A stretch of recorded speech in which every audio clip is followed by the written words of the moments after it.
নমস্কার, পুরাকালের পদচিহ্ন চ্যানেলে আপনাদের সকলকে স্বাগত। মহাভারত পাঠের ২১তম পর্বে আজকে আমরা শুনতে চলেছি হস্তিনাপুরে পঞ্চপাণ্ডব ও ভীমের নাগলোক দর্শনের কাহিনী।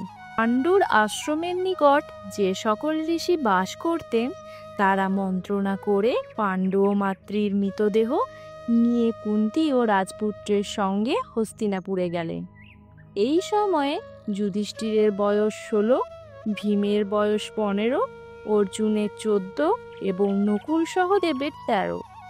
ঋষিরা রাজসভায় এলে কৌরবগণ প্রণত হয়ে সম্বর্ধনা করলেন। ঋষিদের মধ্যে যিনি বৃদ্ধতম তিনি পাণ্ডু ও মাদ্রির মৃত্যু বিবরণ এবং যুধিষ্ঠিরাদির পরিচয় দিলেন এবং সভ্যস্ত সকলকে বিস্মিত করে সঙ্গীগণ সহ অন্তর্হিত হলেন। ধৃতরাষ্ট্রের আদেশে বিদুর পাণ্ডু ও মাতৃর অন্ত্যেষ্টিক্রিয়া করলেন। ত্রয়োদশ দিনে শ্রাদ্ধাদিকৃত্য সম্পন্ন হল। সকলে দুঃখিত মনে রাজপুরীতে ফিরে এলে। তখন ব্যাস শোকবিহ্বলা সত্যবতীর কাছে এসে বললেন, মাতা, সুখের দিন শেষ হয়েছে। পৃথিবী এখন গত যৌবনা, ক্রমশ পাপের বৃদ্ধি হবে। কৌরবদের দুর্নীতির ফলে ধর্মকর্ম সব লোপ পাবে। কুরুবংশের ক্ষয় যেন আপনাকে আর দেখতে না হয়। আপনি তপবনে গিয়ে যোগ অবলম্বন করুন। সত্যবতী তার পুত্রবধূ অম্বিকা ও অম্বালিকাকে ব্যাসের কথা জানিয়ে বললেন, তোমরাও আমার সঙ্গে চলো। তারপর তারা তিনজনে বনে গিয়ে ঘোর তপস্যায় দেহত্যাগ করে ইষ্টলোকে গেলেন। পঞ্চপাণ্ডব তাদের পিতৃগৃহে সুখে বাস করতে লাগলেন। নানাবিধ ক্রিয়ায় ভীমই সর্বাধিক শক্তি দেখাতেন। তিনি ধৃতরাষ্ট্রপুত্রদের মাথা ঠোকাঠুকি করিয়ে জলে ডুবিয়ে এবং অন্যান্য প্রকারে নিগ্রহ করতেন। বাহুযুদ্ধে গমনের বেগে বা ব্যায়ামের অভ্যাসে কেউ তাকে হারাতে পারত না। ভীমের মনে কোনো বিদ্বেষ ছিল না, তথাপি তিনি বালসুলভ প্রতিদ্বন্দ্বিতার জন্য ধার্তরাষ্ট্রগণের অপ্রিয় হলেন। দুর্যোধন গঙ্গা তীরে প্রমোদ কুটির নামক একটি স্থানে উদক্রিয়া নাম দিয়ে একটি সুসজ্জিত আবাস রচনা করলেন।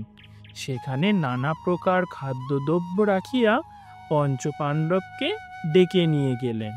সেখানকার উদ্যানে সকলে খেলার ছলে পরস্পরের মুখে খাদ্য তুলে দিতে লাগল। সেই সুযোগে পাপমতি দুর্যোধন ভীমকে কালকূট নামক বিষ মিশ্রিত খাদ্য খাইয়ে দিলেন। জলক্রিয়ার পরে সকলে বিরাম গৃহে বিশ্রাম করতে লাগলো। কিন্তু ভীম অত্যন্ত শান্ত ও বিষের প্রভাবে অচেতন হয়ে গঙ্গা তীরে পড়ে রইলেন। দুর্যোধন তাকে লতা দিয়ে বেঁধে জলের মধ্যে ফেলে দিলেন। সংজ্ঞাহীন ভীম জলে নিমগ্ন হয়ে নাগলোকে উপস্থিত হলেন।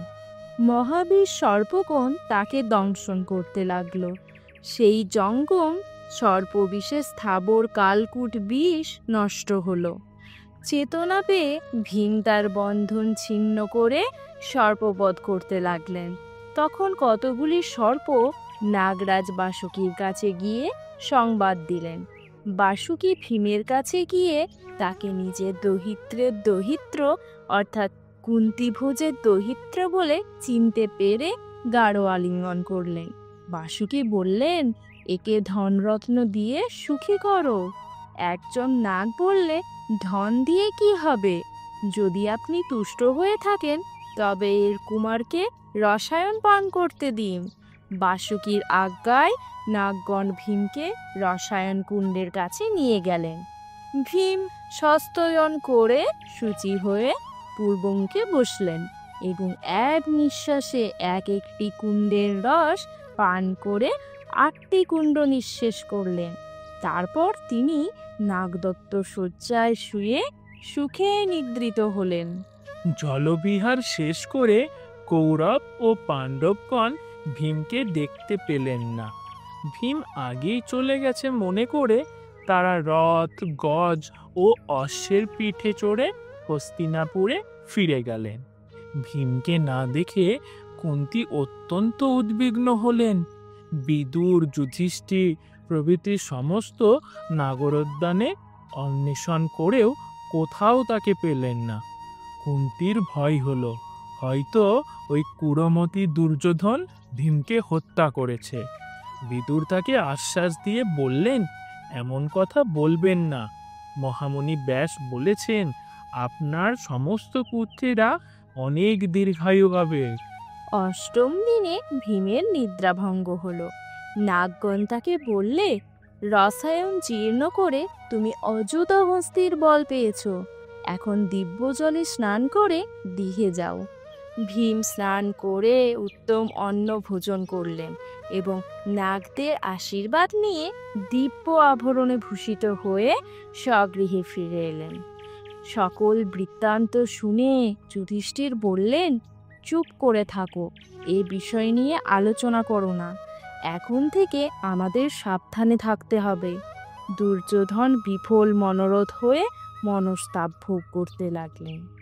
আজকের মতো মহাভারত পাঠের পর্ব এখানেই সমাপ্ত হলো।